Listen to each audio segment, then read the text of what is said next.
Pena de morte aplicada pelos próprios comandantes, por dano intencional ao patrimônio. Era isso que esperava esses heróis. Sufocando com o monóxido de carbono, os tanquistas condenados montaram secretamente algo que não constava em nenhum manual do Estado-Maior. Um mutante de aço de 2 cabeças, violando as leis básicas da resistência dos materiais. Por esse delírio de engenharia, eles enfrentariam o fuzilamento. Mas foi justamente esse pedaço de sucata que incinerou 23 veículos alemães. Você não vai acreditar na carnificina terrível que esse monstro descartado provocou quando seus criadores cuspiram nos regulamentos. Um estilhaço incandescente perfura o crânio do mecânico com a mesma facilidade com que um projétil perfurante alemão rasga a blindagem lateral de um tanque leve. O ar é instantaneamente preenchido pelo cheiro de borracha queimada, carne humana tostada e o odor ácido do TNT. A terra se levanta com um rugido surdo, transformando-se em uma chuva de chumbo que cai do céu. Verão de 1944. Ucrânia Ocidental. Um ataque súbito da artilharia pesada inimiga atinge o batalhão de manutenção de campo, transformando o pátio de blindados danificados em uma vala comum fumegante. Os obuses pesados do inimigo, com precisão matemática, moem metal, ferramentas e homens em uma massa homogênea. No epicentro dessa aniquilação localizada, estende-se um cemitério de tanques leves. As máquinas da série T-70 foram criadas nos anos difíceis para apoiar a infantaria no ataque. Mas o fronte implacável há muito ditava condições diferentes e muito mais cruéis. Blindados leves eram lançados ao matadouro contra as pesadas máquinas de aço, nascidas da engenharia germânica. 35 mm de blindagem frontal, instalados em um ângulo balístico, davam à tripulação apenas uma chance ilusória de sobrevivência contra os velhos canhões antitanque. Mas a dura realidade de 1944 não deixava margem para ilusões. Os canhões de 75 mm de cano longo do Panther, ou os aterrorizantes 88 mm do canhão antiaéreo adaptado para os tanques Tiger, simplesmente ignoravam essa barreira. O pesado projétil perfurante atravessava o tanque leve de lado a lado, arrancava a torre do anel com facilidade e detonava instantaneamente a munição estocada. A sobrevivência dos tanquistas dependia exclusivamente da velocidade máxima, do perfil baixo e da manobrabilidade em terreno acidentado. Em um impacto direto, o tanque se transformava em frações de segundo em um forno em brasa, onde vidas humanas derretiam sem deixar rastros. A terra estremece com um novo impacto, ainda mais próximo. A onda de choque arremessa com força torrões pesados de argila contra a blindagem rasgada de uma carcaça retorcida. Sob o chassi da máquina destruída, em uma cratera inundada de óleo, jazem 2 homens. O segundo-tenente Kolchin cospe com rouquidão o pó misturado com sangue. Seu rosto está absolutamente negro pela fuligem entranhada. Suas mãos calejadas estão para sempre impregnadas de suor oleoso e ferrugem. Ao seu lado, ofegando convulsivamente, respira com dificuldade um motorista que sobreviveu por milagre. A concentração de monóxido de carbono da borracha que queima ali perto corta os pulmões como vidro moído. O zumbido agudo e incessante nos ouvidos abafa parcialmente os gritos dos companheiros feridos. A fisiologia da sobrevivência sob fogo é extremamente simples e cruel. Achatar-se contra a lama salvadora, fundir-se ao relevo do terreno, transformar-se em pedra e simplesmente esperar o fim do bombardeio. Mas a mente do tenente trabalha em um ritmo completamente diferente.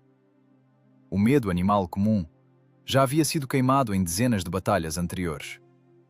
Por dentro, restava apenas um vazio vibrante, uma fúria gélida e concentrada, e reflexos profissionais afiados. Os olhos inflamados de Kolchin, através da fumaça acre, registram detalhes dispersos da paisagem. A torre facetada, arrancada pela explosão com seu canhão de 45 mm, jaz a 5 metros de distância, metade enterrada no solo.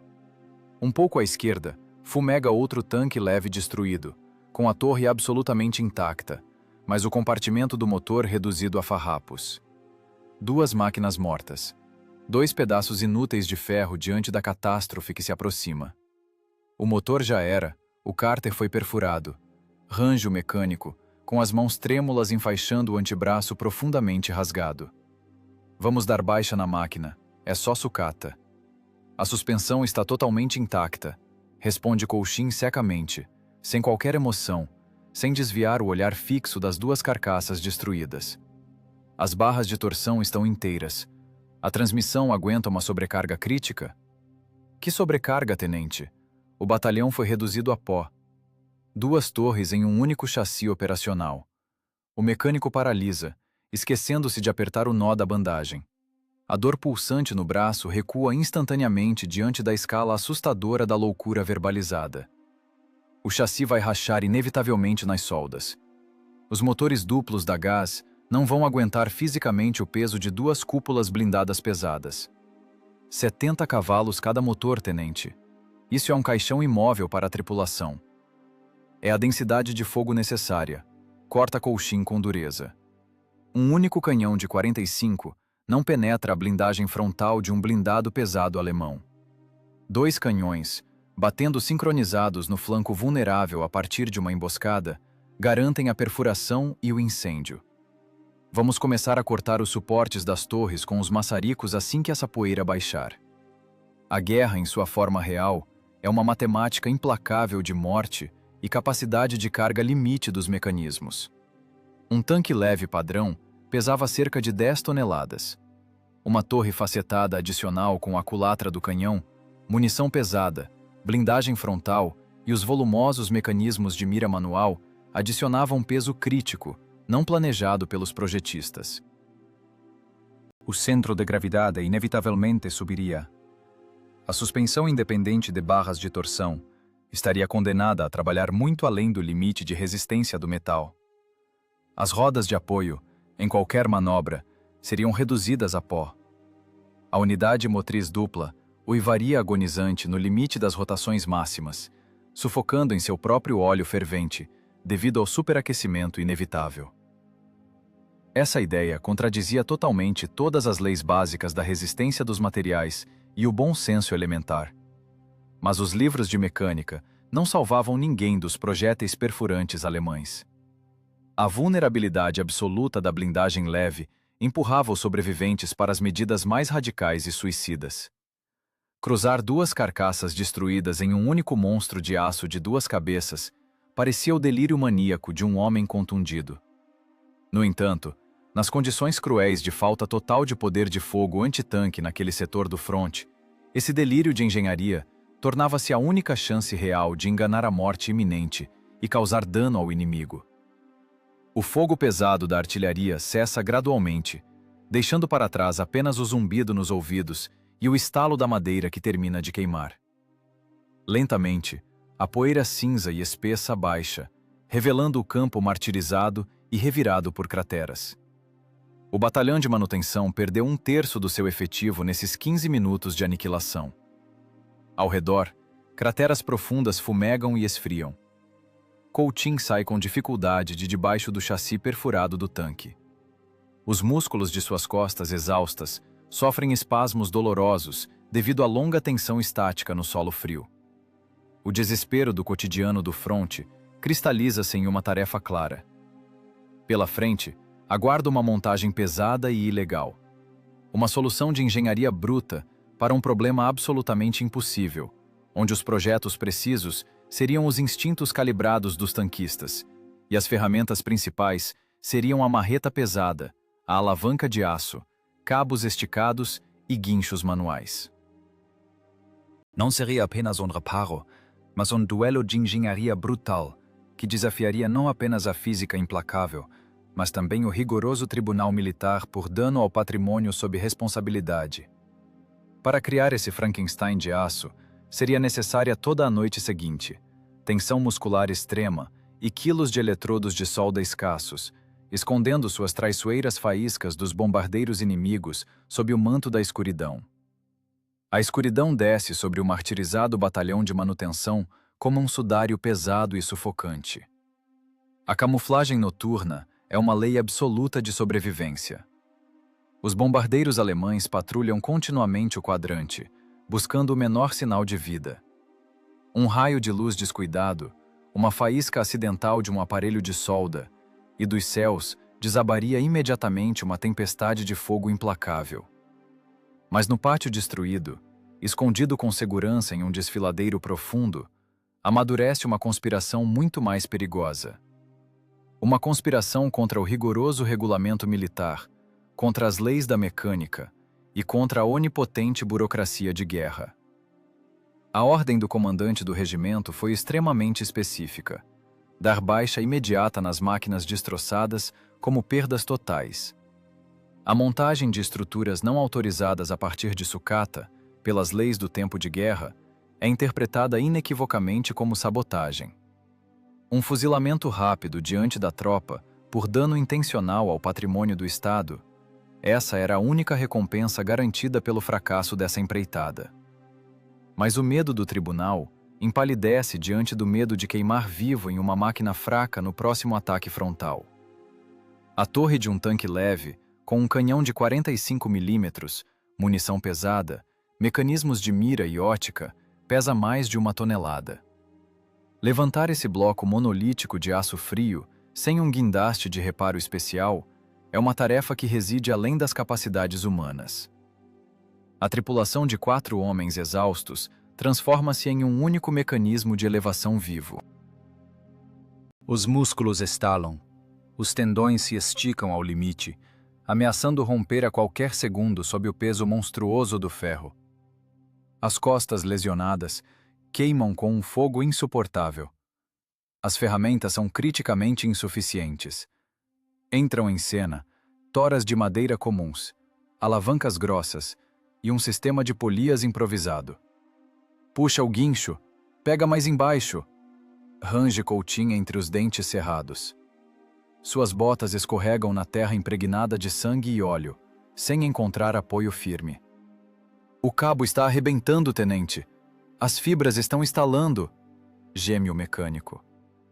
Ele enrola o grosso cabo de aço em um guincho manual improvisado, sentindo fisicamente o metal bruto esfolar a pele das palmas até a carne viva. Segura firme. Se soltar, esmaga todo mundo. Vamos, mais meio metro. Trava os dentes com a alavanca. O metal raspa contra o metal com um rangido repugnante. Esse som corta os tímpanos pior do que estilhaços próximos. Dezenas de metros de cabo de aço estão esticados como cordas de piano. 1 tonelada de aço blindado se desprende do solo lentamente, milímetro a milímetro. Cada movimento descuidado é um risco de 100% de ser esmagado até a morte pela torre em queda. A guerra não tolera os fracos, e a física não conhece a piedade. O centro de gravidade da máquina leve sobe criticamente. Para instalar a segunda torre ao lado da primeira em um chassi estreito, é necessário cortar impiedosamente parte dos paralamas com o maçarico. A estrutura de suporte do chassi é inevitavelmente enfraquecida, violando a integridade de fábrica da construção. O ar está saturado com o cheiro acre de aço queimado, suor ácido e anticongelante derramado. Começa a soldagem a arco. Esta é a etapa mais mortalmente perigosa de toda a operação noturna. A luz brilhante do arco voltaico na escuridão total é o alvo ideal para a aviação noturna do inimigo. Os mecânicos cobrem a carcaça da máquina com várias camadas de lona oleosa, criando um isolante sufocante e absolutamente desprovido de oxigênio. Dentro dessa tenda preta improvisada, a temperatura sobe instantaneamente para insuportáveis 60 graus. Os homens sufocam com a fumaça tóxica e espessa dos eletrodos derretidos. A concentração de monóxido de carbono corrói impiedosamente os pulmões, provocando tosses que levam à náusea. Os eletrodos estão acabando. A solda vai entortar por causa da diferença de temperatura. Respira com dificuldade o soldador. Ele guia o porta-eletrodo cegamente pelo metal incandescente, apertando os olhos através do vidro escuro quebrado da máscara. Solda em 2 passagens. Reforce com cantoneira de aço grossa.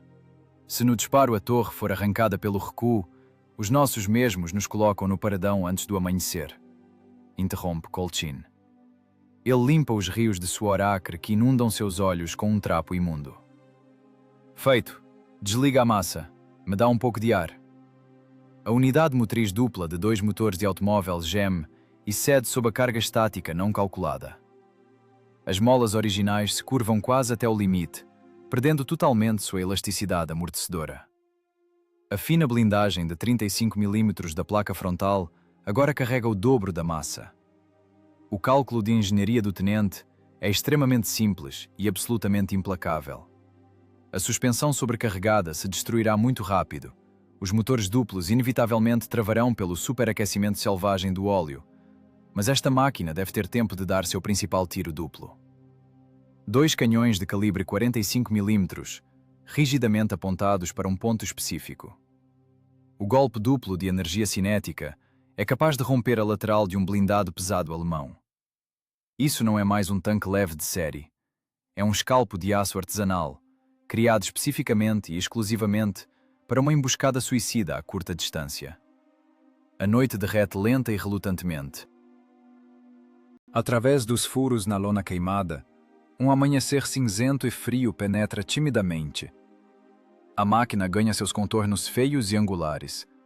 2 torres sentadas em um único anel estreito, coladas uma à outra. A suspensão range alto e lamentavelmente a cada balanço do chassi sobrecarregado. Dentro do compartimento de combate, reina um aperto insuportável. Praticamente não sobrou espaço para o trabalho dos municiadores. Cada movimento interno precisa ser calculado ao centímetro para não ferirem uns aos outros, com as pesadas culatras dos canhões, durante o recuo inevitável. A munição precisa ser colocada diretamente sob os pés, ignorando cinicamente todas as rigorosas instruções de segurança. 80 tiros unitários, densamente acomodados no espaço exíguo, transformam o tanque em uma bomba prestes a detonar. O impacto direto de até mesmo um pequeno estilhaço nesse estoque não deixaria nada da tripulação, além de fragmentos de ossos carbonizados. A tripulação desaba de exaustão muscular extrema. As bolhas estouradas nas mãos sangram, deixando marcas de ferrugem no metal frio dos canhões. O uniforme de soldado está rígido de terra seca e óleo de máquina. O trabalho está concluído. A máquina foi montada contra ordens rigorosas, contra as leis da resistência dos materiais e contra o instinto de conservação. O segredo não pode durar para sempre em uma floresta cheia de tropas.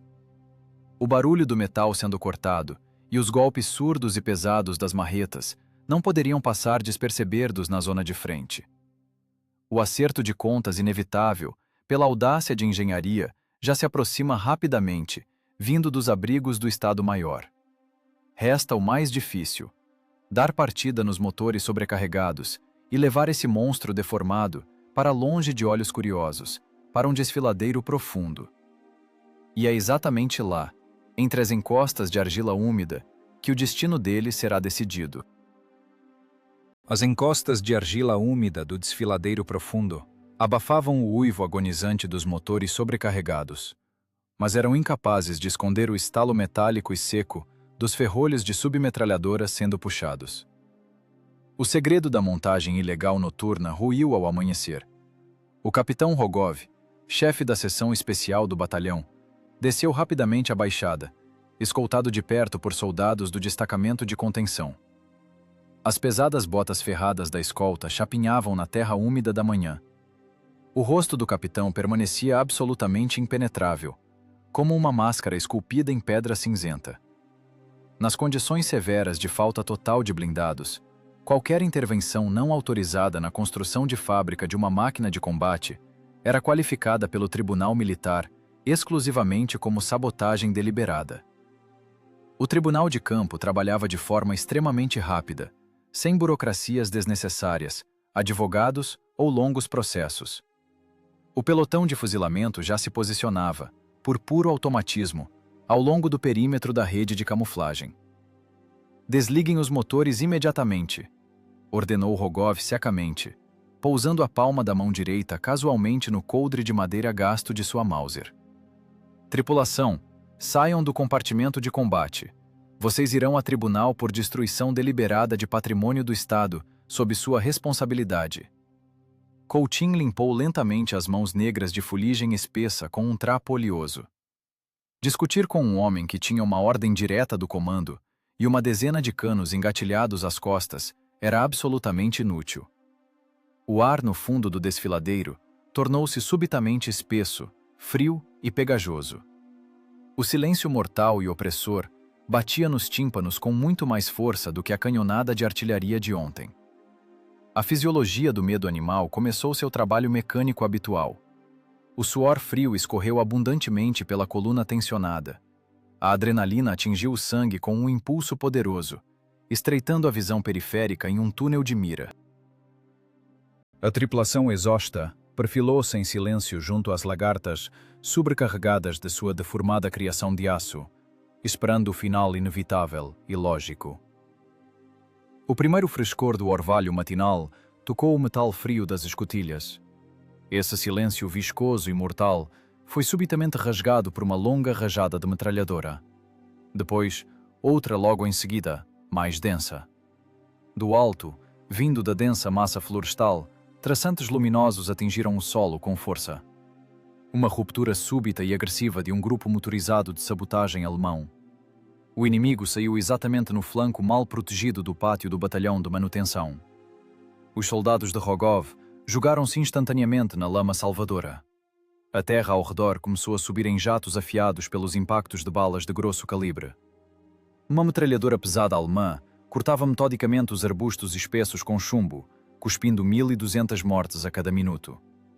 Através da névoa matinal que se dissipava, surgiu claramente a silhueta angulosa e predatória de um blindado de transporte inimigo. 14 milímetros de blindagem Krupp inclinada tornavam-no absolutamente invulnerável às armas leves dos soldados de contenção deitados. "Aos postos!" gritou Rogov com uma voz que não era a sua, desesperado, enterrando-se na argila líquida sob o fogo cruzado intenso. "Destruam o alvo! Se essa pilha de ferro se despedaçar, eu mesmo fuzilo vocês!" Os reflexos forjados em meses de combate funcionaram muito mais rápido do que os pensamentos conscientes. Os tanquistas mergulharam de um salto no interior apertado e quente do tanque. O compartimento de combate comprimido recebeu os homens com o cheiro sufocante e confinado de pólvora velha e óleo derramado. Os dois motores de automóvel tossiram fumaça azulada e uivaram agonizantes no limite das rotações máximas permitidas. A suspensão sobrecarregada rangeu pesadamente. O tanque girou no lugar com um esforço colossal. Cada movimento das lagartas de aço era uma luta. O peso excessivo das duas torres pesadas enterrava as rodas de apoio no solo macio e dócil do desfiladeiro. "Carregar perfurante! Os 2 canhões de uma vez!" rugiu Coutinho, colando o olho inflamado na fenda estreita da mira ótica. "Pronto! Direita! Pronto! Esquerda!" Responderam os municiadores de forma absolutamente síncrona, em um só fôlego, empurrando com força os pesados cartuchos unitários nas culatras. O som dos ferrolhos de aço fundiu-se em um único estalo metálico seco. A distância para o tiro direto era de exatamente 300 metros. O blindado inimigo continuava a varrer o desfiladeiro com chumbo quente. Um tiro comum de um único canhão leve poderia resultar em um ricochete inútil na placa frontal inclinada do veículo alemão. Mas o conceito de engenharia de Coutinho não admitia casualidades. Ele exigia uma confirmação sangrenta e imediata. 2 canos, rigidamente alinhados em um único ponto de mira. Um impacto cinético focado e duplo, garantindo a perfuração da blindagem. "Fogo!" O desfiladeiro estremeceu até os alicerces. O disparo simultâneo de 2 canhões praticamente rompeu os tímpanos. Um jato de chama ofuscante saiu dos canos com um rugido. A força monstruosa do recuo de 2 canhões atingiu simultaneamente e impiedosamente o chassi leve do tanque. A estrutura soldada sobrecarregada soltou um gemido prolongado.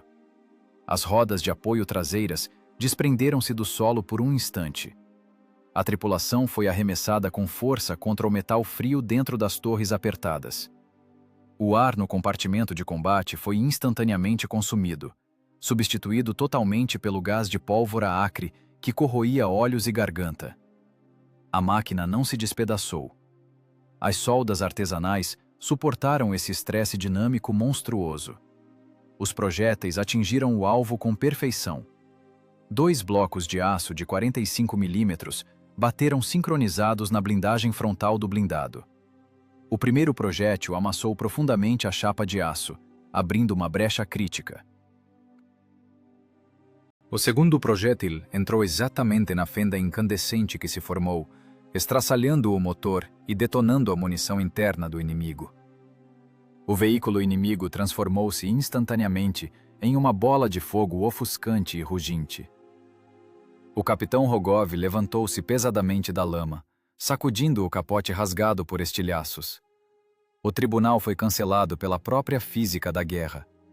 A sucata bruta provou seu direito de matar. Dê partida nos motores, tenente. Sibilou o capitão entre os dentes. Vamos para o Estado-Maior. Vamos oficializar sua máquina. O motor duplo uivou novamente em agonia. Pela frente, restava o longo caminho até os abrigos do Estado-Maior, onde as duras realidades do fronte inevitavelmente colidiriam com a fria indiferença das instruções de papel. Os abrigos do Estado-Maior recebem a tripulação com o cheiro de mofo de madeira úmida, tabaco barato e tinta derramada. Esse cheiro contrasta bruscamente com o odor ácido de pólvora velha e borracha queimada do compartimento de combate, impregnado para sempre no uniforme dos tanquistas. No horizonte, ritmicamente, com um intervalo de exatamente 40 segundos, os pesados obuses alemães de 150 milímetros rugem surdamente. A terra estremece compassadamente, derrubando uma fina areia amarela do teto de toras grossas, diretamente sobre os mapas topográficos cuidadosamente estendidos. Lá dentro, reina o reino frio e metódico da burocracia militar. O Major Bereznev está sentado à mesa rústica. Sua túnica de oficial está perfeitamente lavada. O colarinho é impecavelmente branco. A guerra, nesse espaço exíguo, não é medida em litros de sangue humano derramado, nem em quilos de explosivo queimado, mas exclusivamente por linhas secas de ordens, autos de baixa numerados e gráficos intermináveis de perdas totais de pessoal e equipamento. Para um oficial de Estado-Maior, a realidade do fronte é apenas um conjunto ordenado de dados estatísticos. A pesada porta blindada de carvalho do bunker isola-o com segurança dos gritos dos feridos que morrem no hospital e do rangido agonizante das lagartas sobrecarregadas. Bereznev folheia lentamente as folhas amareladas e grossas do prontuário técnico. O lápis de grafite afiado em seus dedos limpos risca metodicamente os números de série de motores e agregados. A máquina consta nos documentos oficiais como destruída. Declara o major com uma voz absolutamente plana, desprovida da menor emoção. Foi registrado um impacto direto de um projétil de alto explosivo de 105 milímetros no compartimento do motor e transmissão. A baixa para sucata foi aprovada pelo comando do fronte ontem, exatamente às 19 horas. O regulamento não prevê a ressurreição de património destruído. A máquina está operacional, cidadão-major. Responde o tenente Kolchin com voz surda, entre os dentes cerrados. Seus ouvidos contundidos continuam a zumbir dolorosamente em alta frequência após o disparo simultâneo da manhã no desfiladeiro. Suas costas martirizadas doem pela tensão monstruosa da montagem noturna. A suspensão está totalmente funcional. 2 canos raiados de calibre 45 milímetros fornecem a densidade de fogo necessária, capaz de garantir a perfuração da blindagem de um tanque inimigo médio a partir de uma emboscada. Nós incineramos um blindado de transporte inimigo há menos de 1 hora. O lápis do major para bruscamente, rasgando o papel fino. Bereznev levanta lentamente um olhar frio e fixo para o subtenente, que está enegrecido pela fuligem e pelo óleo impregnado. O choque de 2 mundos absolutamente distintos ocorre em um silêncio total e ensurdecedor, interrompido apenas pelo estrondo monótono e distante das explosões de granadas na linha de frente. Improvisações de engenharia em condições de campo são categoricamente proibidas pelo regulamento estrito das forças blindadas. O major bate com a palma da mão aberta sobre a mesa. O peso nominal básico de um tanque leve é de exatamente 9.800 quilos. Você instalou por conta própria uma segunda torre com mais de 1 tonelada. Você violou gravemente o centro de gravidade de fábrica da máquina. A pressão específica sobre o solo excedeu todos os limites imagináveis e admissíveis. As barras de torção originais se romperão inevitavelmente na primeira marcha forçada. Os motores automotivos geminados vão travar por superaquecimento crítico do óleo fervente após 3 quilômetros de marcha contínua. Isso não é uma unidade de combate.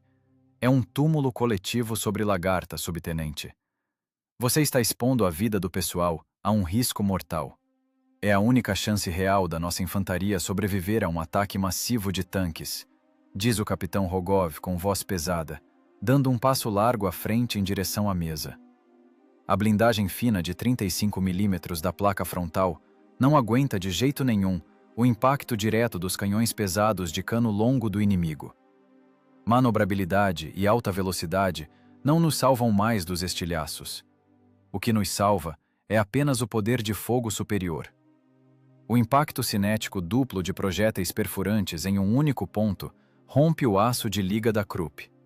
Nós provamos isso na prática. Mas o ceticismo burocrático de concreto armado é absolutamente impenetrável a argumentos de bom senso. A máquina administrativa não conhece fisicamente a palavra astúcia. As instruções técnicas foram escritas com o sangue de erros anteriores, mas são lidas por pessoas que só veem esse sangue na forma de tinta vermelha nos relatórios finais de baixas em combate.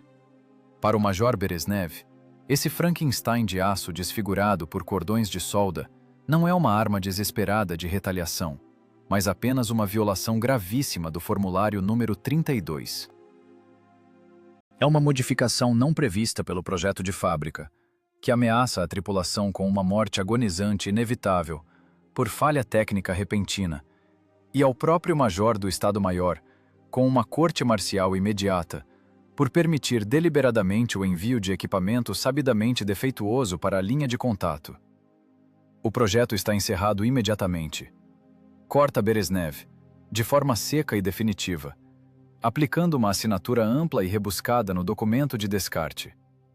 Ordeno que o equipamento seja desmontado até o pôr do sol.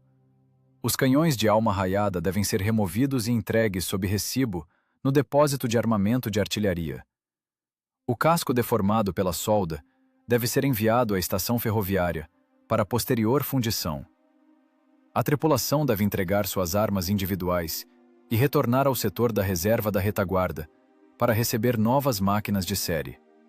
Cumpram a ordem imediatamente e sem discussões. Colchin sente fisicamente a fúria surda e impotente de soldado borbulhar dentro do peito. Ela queima por dentro muito mais do que os gases tóxicos. Uma noite sem dormir de trabalho físico extenuante, sob a ameaça constante de um ataque aéreo repentino. Bolhas rompidas em carne viva nas mãos. O risco real de um fuzilamento noturno diante da tropa por seus próprios companheiros. O primeiro combate bem-sucedido e sangrento na ravina argilosa. Tudo isso foi anulado por um simples traço de grafite. O tanque, realmente capaz de destruir com eficácia o inimigo que avança, foi condenado a uma morte inglória pelo seu próprio comando de retaguarda. A sentença de morte não foi proferida por um projétil perfurante alemão de paredes espessas, mas por uma circular burocrática indiferente e cega. Um silêncio pesado e sufocante paira no bunker de teto baixo. Homens exaustos apenas se olham, imóveis. A mecânica da rígida subordinação militar quebra a vontade humana com muito mais eficiência do que uma marreta de ferro maciça. Contestar uma ordem direta por escrito nas condições severas de tempo de guerra é fisicamente impossível e mortalmente perigoso. Colchin vira-se lentamente sobre o ombro esquerdo. Cada movimento simples é feito com enorme dificuldade. Os músculos contraídos por câimbras parecem cheios de chumbo pesado. A tripulação sai em silêncio da casamata abafada para o exterior, sob um céu cinzento e baixo, coberto por uma fumaça densa de pólvora. Lá fora, eles são recebidos pelo mesmo rugido contínuo da guerra total. Mas esse estrondo distante do fronte torna-se a cada minuto que passa mais alto, mais denso e mais nítido. A terra úmida sob as pesadas botas de soldado começa a vibrar em uma frequência alta e aterradora. Já não são os golpes rítmicos e isolados da artilharia de longo alcance. É o ronco contínuo e sinistro, em crescendo, de múltiplos motores pesados de combustão interna em rotação máxima. O tilintar metálico específico e inconfundível das largas lagartas de aço interrompe instantaneamente qualquer pensamento sobre o tão esperado descanso. No ar fresco, espalha-se rapidamente o cheiro pegajoso do pânico generalizado.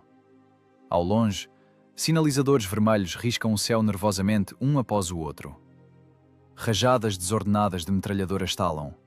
A linha de frente rompe-se subitamente sob uma pressão monstruosa, e a morte invade velozmente a retaguarda indefesa, onde, num pátio aberto de sucata, os motores incandescentes do monstro de duas cabeças condenado à fundição esfriam lentamente.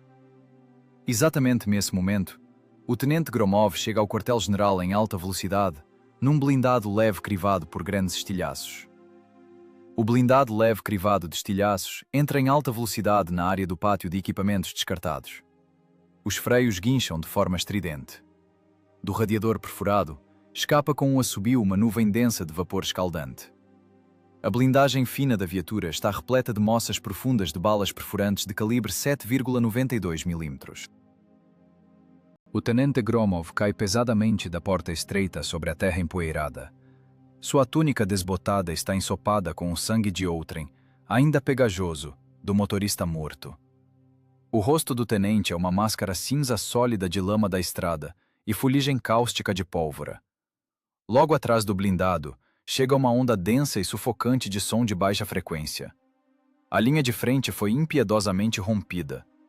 Tanques pesados alemães do tipo Panther esmagam metodicamente as linhas de comunicação indefesas da retaguarda. 45 toneladas de aço de liga Krupp sobre lagartas largas transformam as posições de retaguarda em uma carnificina. Seus canhões de cano longo de 75 mm disparam com pontaria direta contra colunas de ambulâncias e depósitos de munição. A blindagem frontal inclinada de 80 mm desses monstros é totalmente invulnerável à artilharia de campanha leve. Os projéteis perfurantes simplesmente ricocheteiam nela, soltando feixes de faíscas inúteis.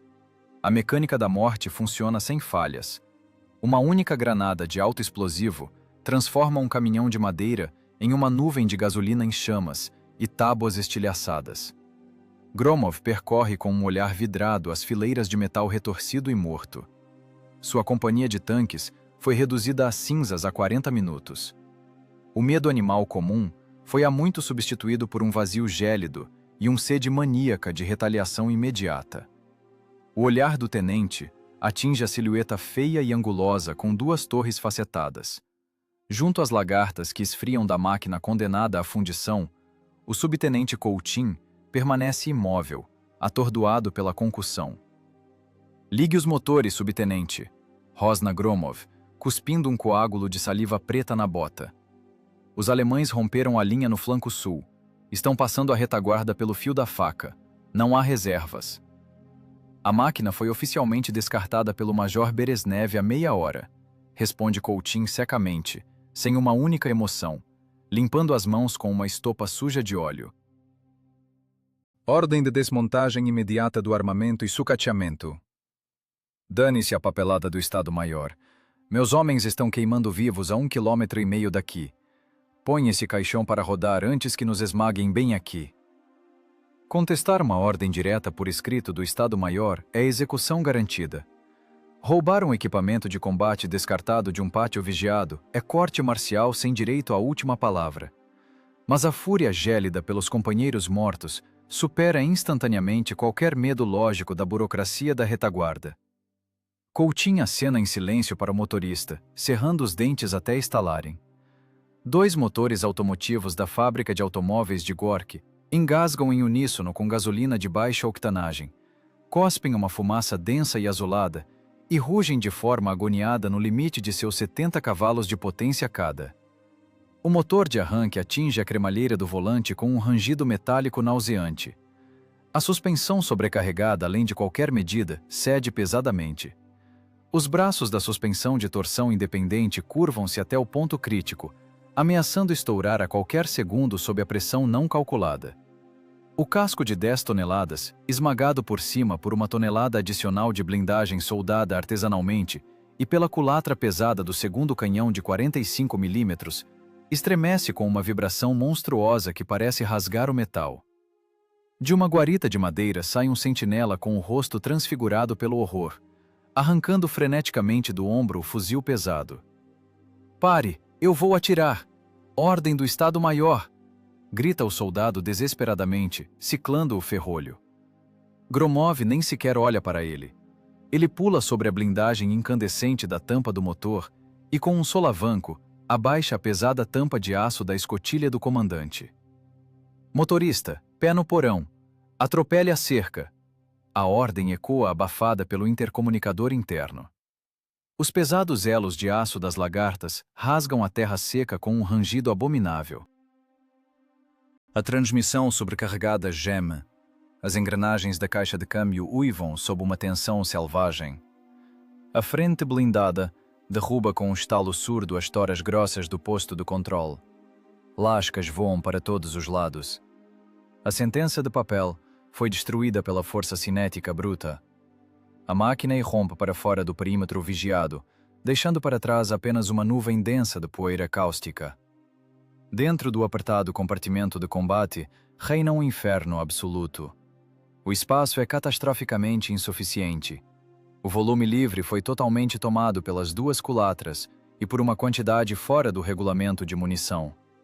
80 granadas unitárias estão prensadas entre as paredes quentes do casco e as pernas dos municiadores.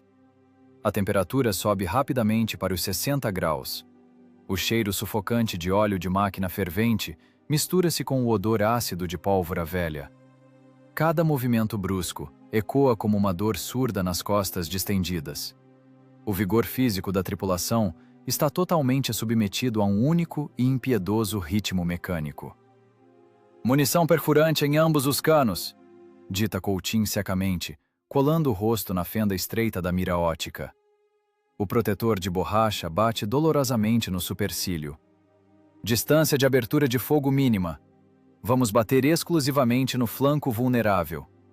O tanque, em velocidade máxima, esgotando rapidamente a vida útil dos motores desgastados, corre ao encontro do estrondo da batalha. A construção volumosa e desequilibrada balança nas irregularidades da estrada de terra. Cada impacto da roda de apoio num buraco ecoa com um rangido metálico. O motor direito começa a falhar perigosamente, mas o motorista mantém cruelmente o pedal do acelerador cravado no assoalho. A temperatura do fluido de arrefecimento aproxima-se da marca crítica de 100 graus. Isso já não é uma marcha. É a investida desesperada de homens condenados. O medo queimou por completo. A máquina inválida vai para matar as criações perfeitas da engenharia alemã. A estrada entra em uma densa floresta de coníferas, atrás da qual se estende o panorama fumegante de uma coluna destruída. O fantasma de duas torres estanca na vegetação espessa, pronto para desferir seu golpe cirúrgico a partir de uma emboscada. A densa floresta de coníferas esconde com segurança a silhueta deformada pelas soldas. Os motores sobrecarregados da fábrica de automóveis de Gorki foram reduzidos a uma marcha lenta e regular. A respiração pesada e ofegante de 4 homens, dentro da apertada e incandescente caixa blindada, funde-se com o bater surdo das válvulas gastas. Através das estreitas fendas de observação dos periscópios, a tripulação observa friamente o movimento implacável da coluna de marcha alemã. Os blindados inimigos avançam despreocupadamente pela estreita estrada de terra, imprensada entre um pântano intransitável e uma colina arborizada íngreme. À frente, os tanques médios do inimigo balançam pesadamente sobre suas largas lagartas. A blindagem lateral vertical de 30 milímetros dessas máquinas temíveis é absolutamente vulnerável se o golpe for desferido em ângulo reto, a uma distância extremamente curta. Fechando a formação, vêm os longos meias lagartas de transporte, lotados até o teto com infantaria motorizada. O inimigo está absolutamente confiante em sua total impunidade após o rompimento rápido e bem-sucedido da linha de frente soviética. As ópticas das cúpulas de comando alemãs estão apontadas estritamente para a frente, ignorando completamente o matagal silencioso e discreto no flanco direito. O cálculo do tenente Gromov baseia-se na física fria e na tática cruel da surpresa. O projétil perfurante soviético de 45 milímetros pesa pouco mais de 1,5 kg. A uma distância de 300 metros, sua energia cinética é suficiente para perfurar 40 milímetros de aço Krupp de blindagem homogênea. Se disparassem um tiro isolado, haveria um risco altíssimo de ricochete ou de um dano pós-penetração insuficiente, que não tiraria o tanque de combate. Mas, agora mesmo, 2 canos de alma raiada olham para a lateral vulnerável, fixados rigidamente no mesmo anel da torre. Distância: 250 metros. Veículo de vanguarda. Mirar na base da torre. Perfurante. Dita colchim secamente, colando-se com força ao protetor de borracha rígida da mira telescópica. O suor cáustico inunda os olhos inflamados, mas é categoricamente proibido piscar. Esquerda pronta. Exala rouco o primeiro municiador, forçando a pesada granada unitária para dentro da culatra. Direita pronta. Ecoa imediatamente o segundo homem, fechando o ferrolho de cunha de aço com um estalo metálico. Fogo. A borda da floresta estremece com um estrondo duplo ensurdecedor e retumbante. A força monstruosa do recuo de 2 canhões acoplados atinge simultaneamente o casco sobrecarregado do tanque leve, fazendo a estrutura de 10 toneladas ranger lamentavelmente em suas soldas brutas. 2 projéteis perfurantes partem velozmente em direção ao alvo com um intervalo microscópico de 1/10 de segundo. O primeiro projétil rompe com um guincho a blindagem lateral cementada do tanque alemão, criando uma zona de tensão crítica no metal no ponto de impacto. O segundo projétil crava-se exatamente nessa área fragilizada e incandescente, atravessando a máquina de combate de lado a lado e detonando instantaneamente o depósito interno de munição. A torre inimiga de várias toneladas desprende-se do anel da torre com um rangido ensurdecedor, expelindo para o céu cinzento e baixo uma coluna de chamas amarelas ofuscantes. O caos animal explode instantaneamente na coluna de marcha alemã. As tripulações dos outros blindados não entendem de jeito nenhum a verdadeira origem da ameaça mortal. A óptica alemã registra um fogo de artilharia geminado extremamente denso, vindo do maciço florestal. Os comandantes dos tanques inimigos gritam desesperadamente pelo rádio sobre uma emboscada massiva de uma bateria completa de canhões anticarro ocultos ou um ataque de um grande grupo de blindados pesados soviéticos. Nenhum regulamento militar prevê uma situação em que um único tanque leve seja capaz de entregar tal densidade monstruosa de fogo perfurante de precisão. Os motoristas puxam freneticamente as alavancas de direção, tentando desesperadamente virar as máquinas desajeitadas com a frente espessa para o inimigo invisível. Mas a estreita estrada florestal bloqueia qualquer manobra. As largas lagartas atolam impotentes na lama profunda do pântano à beira da estrada. Dentro do Frankenstein de aço soviético, desenrola-se um trabalho mecânico extenuante no limite absoluto das capacidades humanas. A temperatura do ar ultrapassa a marca dos 50 graus. Os gases densos da pólvora queimam impiedosamente as mucosas, fazendo os tanquistas sufocarem. Segundo alvo. O blindado de transporte na retaguarda. Perfurante. Pronto. Pronto. Tiro. 2 estojos de latão vazios e incandescentes caem com um tilintar no assoalho de aço coberto de cápsulas quentes. Mais uma viatura inimiga transforma-se em uma tocha ruginte e flamejante. Estilhaços afiados rasgam as coberturas de lona e a carne viva da infantaria alemã. Terceiro alvo. Centro da coluna. Tanque com a cruz na torre. Fogo! Os canos de alma raiada aquecem-se rapidamente até o rubro.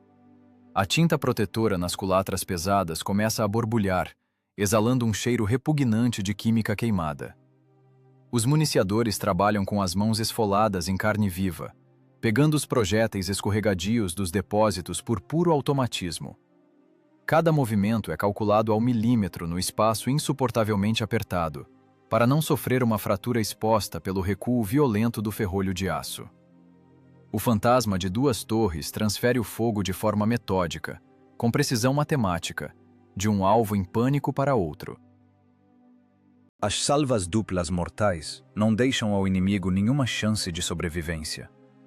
A blindagem lateral de liga rompe-se com um estalo sob os impactos cinéticos duplos, liberando longas línguas de fogo. A quarta máquina incendeia-se ao ser atingida nos tanques de combustível. O quinto tanque recebe um golpe duplo exatamente no compartimento do motor e para sempre, envolto em uma fumaça preta e densa. A sexta máquina tenta desesperadamente revidar às cegas, enviando poderosas granadas explosivas bem acima do matagal, mas a sétima salva dupla do monstro soviético cala seu canhão para sempre, rompendo a blindagem fina do compartimento de rádio. Exatamente 7 blindados inimigos foram transformados em túmulos coletivos em chamas, em poucos minutos de um moedor de carne sangrento. A estrada de terra está densamente bloqueada por metal ardente e retorcido. Os soldados de infantaria alemães sobreviventes fogem em pânico cego para o pântano, abandonando armas individuais e equipamentos. Eles fogem de um fantasma invisível, de uma máquina impossível, que não existe fisicamente em nenhum manual de identificação de silhuetas do Estado-Maior. Recuo em ordem. Não observa o movimento. Não há mais alvos. Exala Coutinho pesadamente, limpando o rosto coberto de suor e fuligem, com a manga suja da túnica rasgada. O motor direito está fervendo, subtenente. Rosna o motorista, olhando com indisfarçável ansiedade para os ponteiros dos instrumentos que ultrapassam os limites.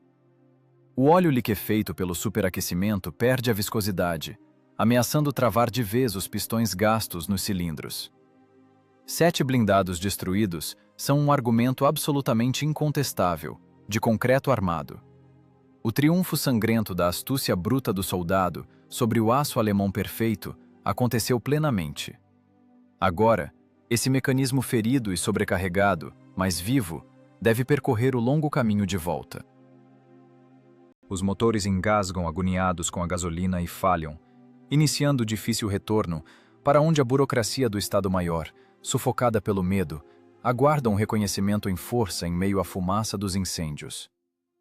O reconhecimento em força nasce na fumaça densa dos incêndios, que o monstro de duas torres mutilado arrasta como um rastro pesado sobre sua blindagem incandescente. O retorno ao pátio do quartel-general parece um rastejar lento para fora do inferno.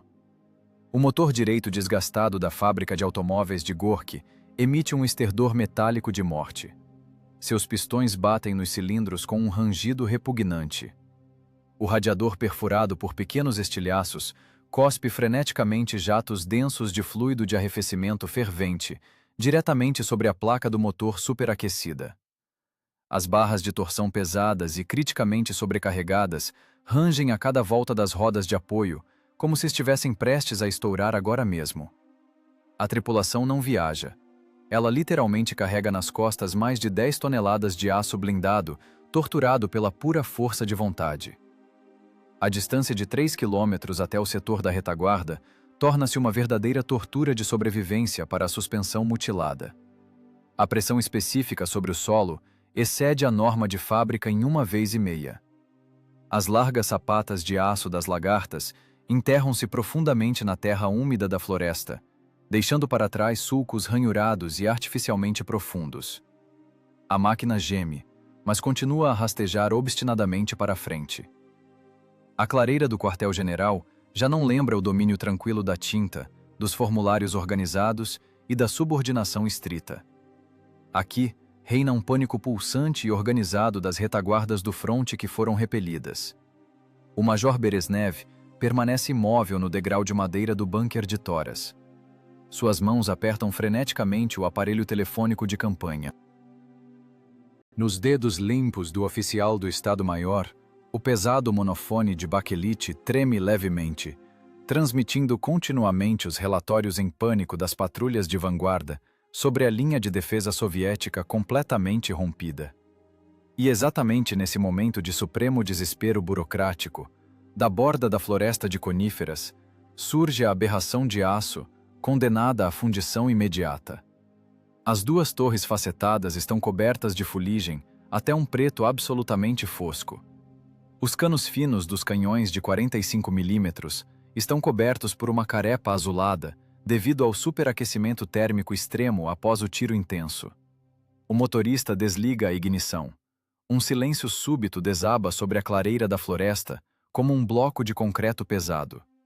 Esse vazio de um segundo é interrompido apenas pelo chiado alto do óleo do motor esfriando e pelo som surdo dos estojos de latão vazios que caem continuamente da escotilha de descarte inferior aberta. O tenente Gromov pula pesadamente da blindagem quente para a grama pisoteada. Suas pernas fraquejam devido à selvagem sobrecarga muscular e à prolongada falta de oxigênio. Atrás dele, agarrando-se com as mãos esfoladas em calos sangrentos às alças de aço, desce lentamente o subtenente Coutin, atordoado pela concussão. Os rostos dos tanquistas transformaram-se em máscaras cinzentas de pólvora impregnada, óleo derramado e suor seco. Camarada Major, a missão de combate recebida foi cumprida, relata Gromov secamente, com a voz rouca de tanto gritar ordens. Ele aproxima-se e deixa um rastro de óleo sujo no porta-mapas de lona imaculada de Bereznev. A coluna de marcha inimiga foi completamente destruída em uma emboscada na floresta. 7 máquinas de combate foram queimadas na clareira oeste. O avanço da infantaria motorizada foi contido. O major desvia o olhar, incrédulo, dos tanquistas exaustos e imundos para o blindado deformado, mas ainda operante. Os relatórios secos da inteligência da linha de frente, recém-recebidos via rádio, golpeiam os documentos do Estado-Maior com mais crueldade e precisão do que qualquer projétil perfurante. As patrulhas de reconhecimento confirmam categoricamente: 7 blindados pesados alemães ardem em chamas na clareira. Um fato incontestável de um triunfo sangrento. Esta máquina está tecnicamente inoperante. Foi oficialmente dada como sucata há algumas horas. Repete Bereznev, mecanicamente. Mas em sua voz vacilante, não há mais a antiga confiança metálica. É a voz quebrada de um homem cujo universo de papel acaba de ser incinerado na fornalha implacável da realidade do fronte. A máquina, descartada, garantiu 7 perfurações no aço de liga da Krupp. Corta Coutin bruscamente, limpando a fuligem corrosiva da testa com um pedaço de pano sujo. O fogo de precisão, conjugado com projéteis perfurantes, funciona perfeitamente. 2 canhões de alma raiada, disparando simultaneamente, fornecem a energia cinética necessária para destruir as chapas laterais. A suspensão aguentou a sobrecarga dinâmica do recuo. Solicito o cancelamento da ordem de baixa do equipamento. Precisamos de reposição urgente de munição. Exatamente 80 disparos unitários e 3 baldes de água fresca de poço para o radiador fervendo. Nesse breve instante de trégua forçada, o orgulho do soldado torna-se fisicamente palpável. O odor acre de borracha queimada das bandas de rodagem mistura-se ao suor azedo. Os tímpanos traumatizados dos tanquistas continuam a zumbir dolorosamente em alta frequência. Os pulmões comprimidos buscam avidamente o ar puro da floresta, expelindo por reflexo o monóxido de carbono acumulado. A máquina burocrática e sem alma do comando falha ao colidir com um obstáculo intransponível. O instinto de sobrevivência e a astúcia técnica gélida dos sargentos prevalecem sobre os parágrafos das instruções rígidas. Bereznev retira lentamente do bolso do peito um formulário amarelado. É o ato oficial de baixa, o formulário número 32. O mesmíssimo documento maldito que, até pouco tempo, era a sentença de morte inapelável para aquele Frankenstein de aço.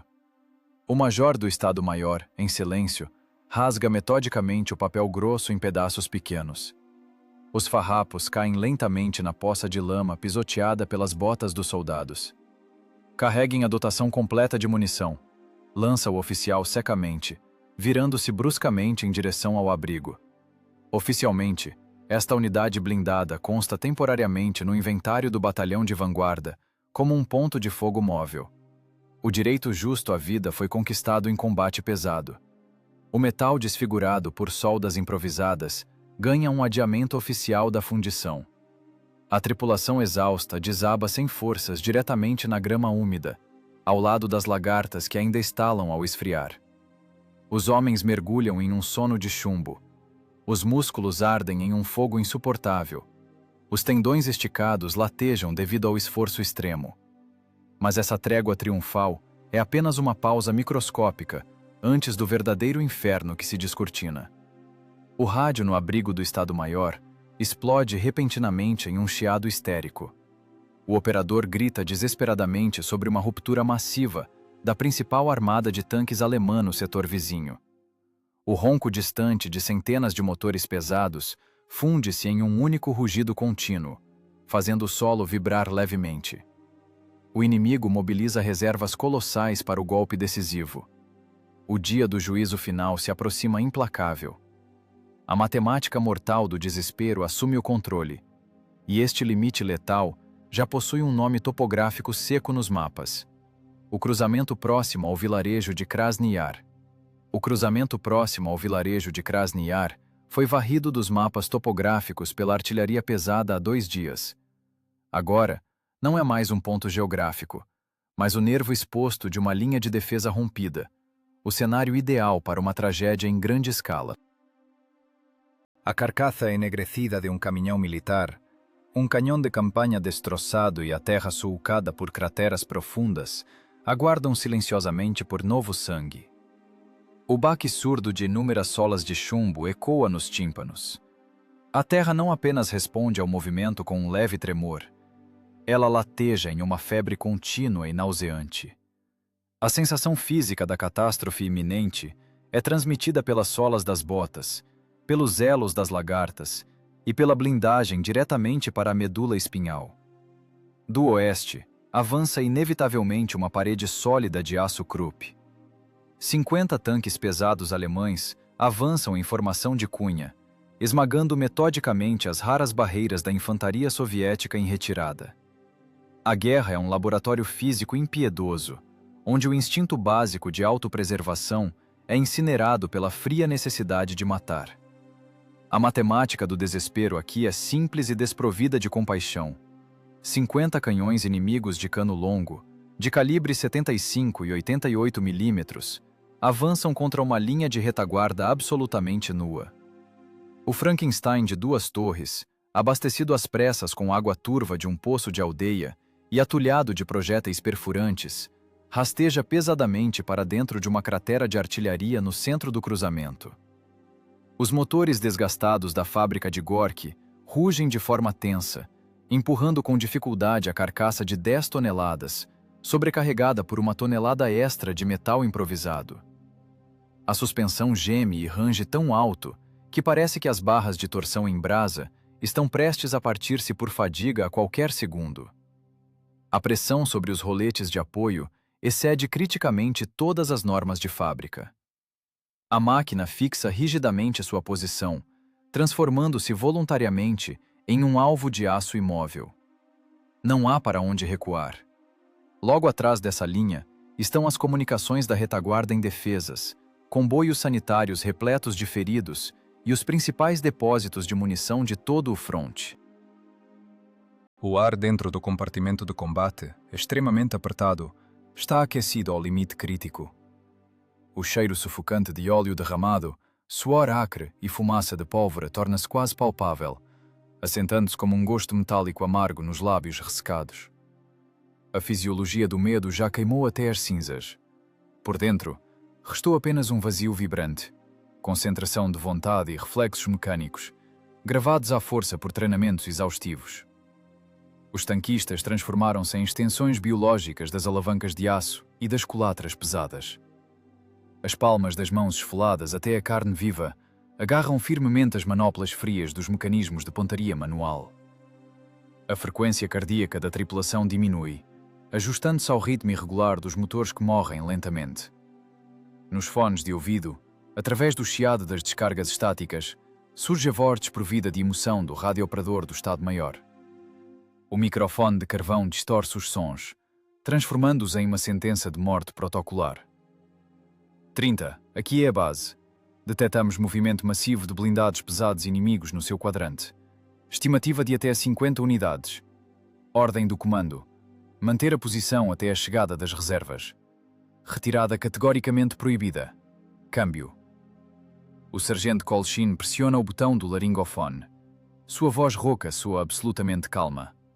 É a voz monótona de um profissional frio, que aceita a inevitabilidade da morte como uma tarefa de trabalho que não admite objeções. Base, aqui é o 30. Inimigo no visual. Ordem compreendida. Mantendo a posição. Fim de transmissão. Nessas frases curtas não há hesitação. A tripulação entende a matemática assassina do combate. A blindagem frontal de um tanque leve soviético, com apenas 35 mm, é como vidro comum para um projétil pesado alemão voando a mais de 1000 metros por segundo. Se um projétil de 88 mm atingir essa chapa, a energia cinética atravessará o casco de lado a lado, arrancará as torres de seus suportes e transformará os homens em fragmentos carbonizados. A morte dentro de um tanque não tem rosto. Ela tem um calibre específico e a massa exata de explosivo contida no projétil. Pelas frestas dos periscópios sujos de lama, os tanquistas veem as primeiras silhuetas angulares emergindo da poeira. As lagartas largas do inimigo trituram o solo, transformando-o em pó. A distância encurta-se rapidamente. 800 metros, 700, 600. O tempo começa a comprimir-se em uma substância densa que paralisa qualquer movimento desnecessário. Dentro da caixa blindada, reina um silêncio mortal. Esse segundo dura uma eternidade. Designação de alvo. Dita Colchin, seco como um metrônomo. Veículo líder. Direção, 11 horas. Distância, 400 metros. Perfurantes em ambos os canhões. Aguardem meu comando. Canhão direito carregado. Responde o primeiro municiador entre tosses. Canhão esquerdo carregado. Ecoa o segundo em sincronia. As pesadas cunhas das culatras batem com um estalo metálico predatório. A fúria gelada da tripulação está contida pela disciplina militar. Os canhões de 45 mm só podem romper a blindagem dos monstros alemães a uma distância suicida, direcionando o duplo impacto cinético exatamente nas zonas vulneráveis. Não é um combate de tanques clássico. É um duelo desesperado entre um bisturi cirúrgico e um rolo compressor blindado. A avalanche de aço aproxima-se. Dezenas de canos longos baixam-se lentamente, tateando o alvo solitário. A tempestade de fogo está prestes a ser libertada. A tempestade finalmente desaba quando o primeiro projétil alemão de 88 mm rasga o ar saturado de fumaça com um assobio supersônico. O inferno não começa com gritos, mas com o estalo ensurdecedor do aço Krupp sendo dilacerado. Os tanques médios soviéticos de reserva, que tentaram cobrir os flancos, incendeiam-se instantaneamente como palitos de fósforo. Os canhões alemães não lhes dão chance. A energia cinética atravessa a blindagem, causando a detonação imediata da munição. Torres de várias toneladas saltam de seus suportes com um uivo surdo e caem na lama, expelindo colunas de chamas. O monstro solitário de 2 torres permanece sozinho contra a avalanche. Um choque sísmico de uma explosão próxima levanta a máquina de 10 toneladas e a arremessa de volta para a cratera. Estilhaços incandescentes cortam a blindagem do motor com um guincho asqueroso. Os 2 motores da fábrica de Gorky emitem um último rangido agonizante. Os radiadores perfurados cospem vapor, os pistões sufocam em óleo fervente e os motores calam-se. O tanque transforma-se em um alvo imóvel, cravado na argila. Manobrar não é mais possível. Motores mortos! Cárter perfurado! Transmissão travada! Grita o mecânico ao condutor, cuspindo sangue no assoalho coberto de estojos quentes. A onda de choque rompeu seus tímpanos. Comandante, estamos pegando fogo! Abandonar o veículo! Sem evacuação! Estamos em um bolsão de fogo morto. A voz de Colchin soa como uma marreta sobre a bigorna. Lá fora seremos despedaçados em 1 segundo. Carregar perfurante. Atirar apenas com certeza no chassi inferior ou na base da torre. Distância, 300 metros. O combate atinge o estágio de catástrofe fisiológica. O ar dentro da caixa blindada queima em minutos. Os ventiladores não dão conta. O gás da pólvora corrói as mucosas e entope os pulmões com fuligem tóxica. A temperatura ultrapassa os 60 graus. Os homens respiram em arquejos curtos. Cada movimento é um fardo. Os municiadores trabalham no puro automatismo animal. As palmas das mãos esfoladas agarram os pesados estojos de latão, escorregadios de sangue e suor. Direita pronta! Esquerda pronta! Duplo! Fogo! O disparo duplo sacode o chassi.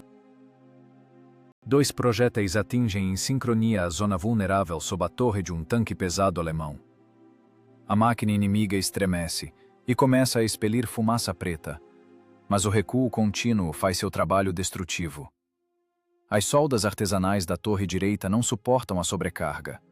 A coroa dentada do mecanismo de rotação quebra com um estalo nauseante. A torre trava.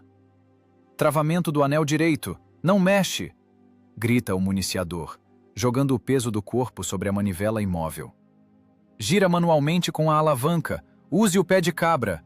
Ruge Colchin, sem tirar o olho da mira. Segure o flanco esquerdo! Mire pelo cano! Não temos escolha! Por fora, os projéteis alemães batem metódica e terrivelmente contra a blindagem frontal. Os impactos ecoam como dor aguda no crânio da tripulação. O som dos ricochetes funde-se em um zumbido contínuo. A blindagem está coberta de moças incandescentes, mas resiste aos golpes tangenciais. O design de silhueta baixa salva-os milagrosamente de impactos diretos que passam a centímetros do teto. Eles transformam o cruzamento em uma vala comum para os blindados inimigos.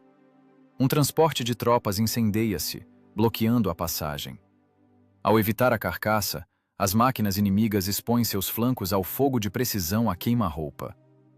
Outros 3 tanques alemães perdem as lagartas ou sofrem perfurações nos tanques de combustível. O tanque soviético mutilado cospe a morte metodicamente. Não é mais tática, é uma linha de montagem de destruição. Homens perdem a consciência pelo monóxido de carbono, acordam com o estrondo dos impactos e voltam a carregar os canhões. Mas a munição não é infinita. As mãos tateiam os últimos cilindros. A armada inimiga começa a flanquear o monstro imóvel, cercando-o. E no momento em que o último projétil entra na culatra, a terra de Krasny Yar começa a vibrar com uma frequência nova. Essa vibração não pertence às lagartas alemãs. O som avança do leste, fazendo a terra tremer de forma diferente.